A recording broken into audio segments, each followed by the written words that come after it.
Denim Undies. Now, listen, skids happen for both genders. Yeah. And they happen haphazardly, right? You can't control the skid. Everyone's bet on a fart and lost that bet once or twice. God, you sit there going, shit, is this going to be a shart, a fart, or am I going full-blown... cough in your rompers. Yeah, like this is pay dirt. Yep. So to speak. Literally. And you've made this decision, but you're making it as you're doing it, so to speak. Like you may end up with skid from like being at an outdoor festival where you've got like the really paper thin toilets, like the paper that's in there, so to speak. Like you're just there's many ways to skid up a pair of dacks. Let's just go there. Like seriously. And then there's the front. You can dirt up the front too. You might not shake properly or freshen up correctly or Are you saying that you can wear them back to front to back? Yeah, 4 times. No, not with these things. They've got metal buttons on the front. So have they got like a button fly on it or something? Yes. What the Why are you putting a fly in your undies? Don't you drop your undies? Because they're denim. Levi's have said, it, skid our shit. That's what they're saying. No, it'd get misty down there though, like all tropical. They can't breathe. Denim doesn't breathe. Men like to adjust their balls daily. Yeah. They do. I'd be more than daily. I'm a frequent adjuster right now. Are you? Give me a card, like a velocity card. Frequent flyer. I'll swipe that shit because I have to adjust. I'll say it right now. The bag is bigger than the bean. Yes. In some cases, right? And case Exhibit A, the people's Exhibit A, right? You twist, you turn, I've got to adjust this, I've got to do that and all that kind of thing. That's a job. But as men, we're magicians. We're like the amazing Mumford on Sesame Street, where you just go, oh yeah, and then you might just a little pivot on the chair or a little pivot on the chair. Pivot on the chair. Just now, get them nads off the leg. If you've got the long hair though, that sucks because it becomes more of a stretch. It's more calisthenics. You've adjusted the ball, but now you've got like the pivot hairs. Yep. They're trapped in between the leg and the elastic, and you got to move it, and that hurts. Yep. And you're like, pretend you're yawning or something just to get that strength, like, and you get the blink, blink. Yeah, I didn't get my 8 hours last night. Yes. Right? Now, denim, way worse. I'm saying this right now. Why the were we not on the presentation table when they go, let's make denim undies? Why were we there? The voices of reason. The voices of reason. All they really needed to do is give us a pair of their like experimental denim undies and we'll just down trowel and put them on and then just go, look at this shit. Would you put on a pair of denim undies? If it stopped the rest of the world from having to wear them, then yes. Denim undies. You'd put them on. No, in the product testing phase is what I mean. It's like, here's your example of why not to do it and just have me there in a pair of denim undies. That'd put anyone off. I just have you there, no pants at all, just a photograph of your genitals. That'd also put anyone off. It would. And it's like, don't waste good cotton putting them around this or this tic-tac. You're a university professor. Okay. Well, you're not. Well, no, I'm not. You're not. But I'm saying, no, that if you're a university professor and then they give you all this money to go and study what you need to go do, right, are you... as you, right, going to go and do that, or are you going to pilfer some of that dollar, that coin, them Benjamins, right, off to deal with other things that you need to do? Because if you're a university professor, you can't just be involved in the science the whole time.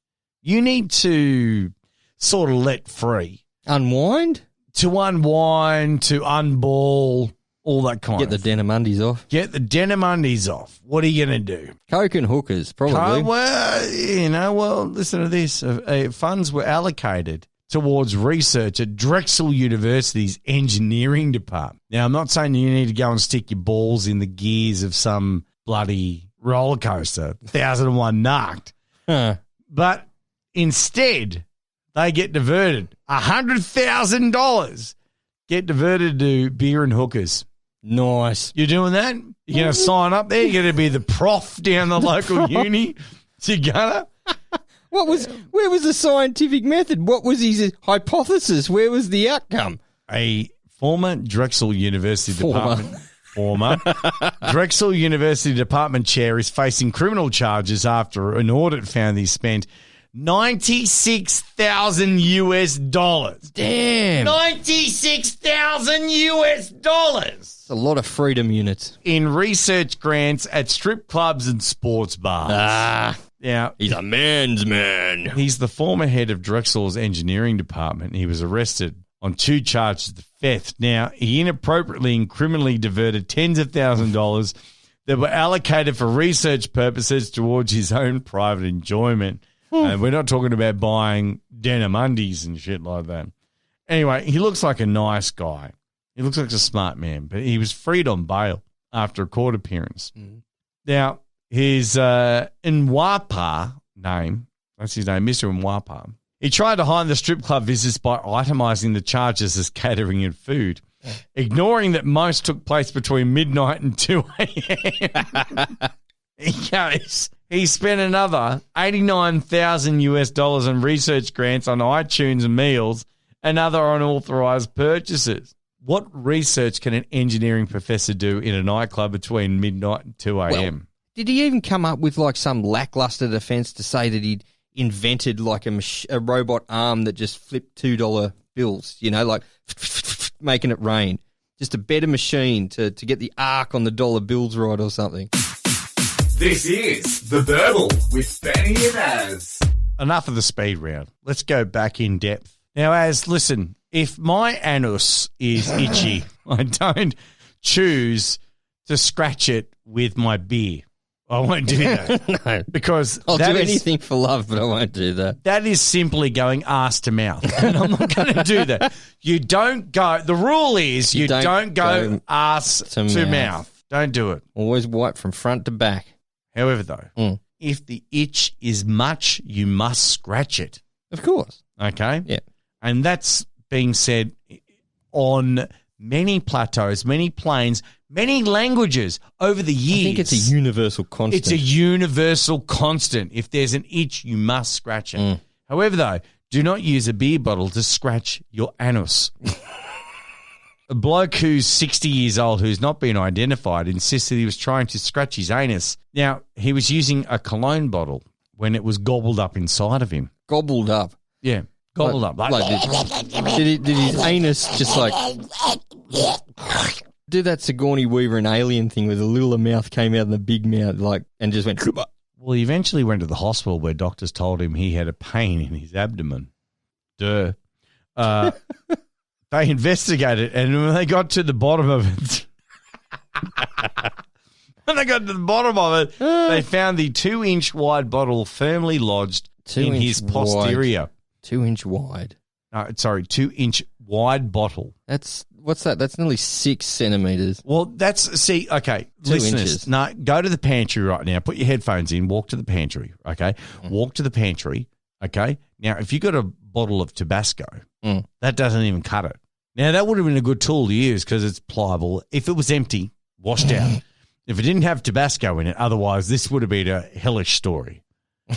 This would have been like the House of 1,000 Corpses, Rob Zombie. How do you do skin grafts on the inside of your intestines? How do you deglove your anus with Tabasco? Ooh, Jesus. Gastroenterologist Dr. Lin Ju, who carried out the anal surgery, released pictures from the hospital. Guess where this happened?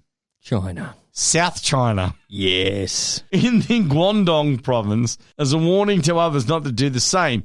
So it basically looks like a Tabasco bottle, the jalapeno bottle. Right. Right. And I'm trying not to describe this with the amount of blood that's on the white sheet. But they did an x-ray and it married up with the spine perfectly. It was symmetrical to the spine where this bottle was. Now, I don't know where the itch actually was. Normally itches happen on the outside of the anus.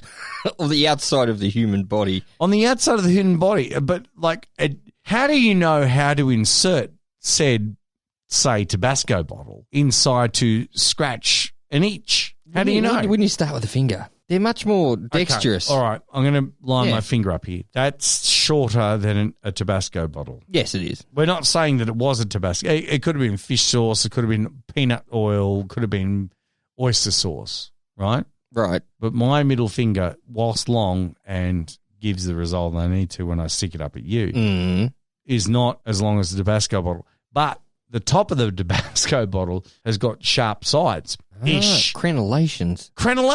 So you could be at... You could twist it, I suppose. Yeah, exactly. You could be... Friction. You could be at the anus and like you're tuning your radio in, like an old radio, trying to find the frequency. You could be trying to find the frequency. The shit station. And I was trying to make you... I was trying to get through an episode where it didn't make me try and choke on my own awesomeness. F*** you. See, now all these listeners, they're never going to go and buy a bottle of Tabasco again. Because they're going to look at the top of that and just go like... That would really scratch the inside of my ass perfectly. Like, you know, there's no rosebudding that would happen. It would sink back into you. It would. It'd just disappear. Like there's a vacuum inside the human body.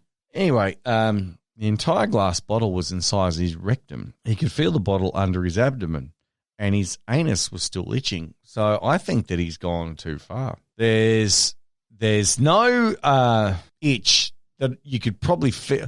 Hang on. Have you still got those photos? Yeah, no. I'm just going to come over to your side of the desk and have a look at those. No, there's a photo now of the bottle they retrieved. Oh dear Lord! It's like a bottle of pop from an old 30s. Like American film. And it's got the biohazard symbol. So this is where coronavirus came from. This is where coronavirus... Go back to your own microphone. Off over the other side of the desk. I think we've made a discovery here. The coronavirus comes from itchy summer anal itching in China. And to relieve said itching... Stick a Corona bottle up your ass. Oh, I'm sure a gerbil will go up there and scratch the itch. Let that happen. Ask Richard Gere. Loose talk, even looser opinions. The Burble. We didn't get to discuss everything that we needed to. We saved up so much stuff because we had a bit of a holiday because we needed it. From my workplace, my gainful employment, from your workplace as... We needed to just chill out because the studio was going to get too hot. Yeah, it was. It would have, and we just would have been here going, Dick. So hot. Someone stuck something up their ass again. My Jesus, it's itchy. Where's the Tabasco? Oh, God, I just need something to go up there. You know what I mean? And I wasn't going to do that because I don't do that. I've got my own methods. Yeah. Sorry, that sounded so. Back scratches. Methods. Methods. I have my own methods. Scratching your anus. Yeah. Like if you need an anus scratch, then butt scratcher, butt scratcher, butt scratcher, butt scratcher. Anyway, listen, we're back. Thank you very much for being patient with us to come back on this podcast. By the way, really quickly, we got some spam email. Did we? Yeah, we did. On theburble.com.au, and basically they said they wanted to pay us money for advertising for this. Now, I know as much as you do as no one wants to pay for the content that we produce.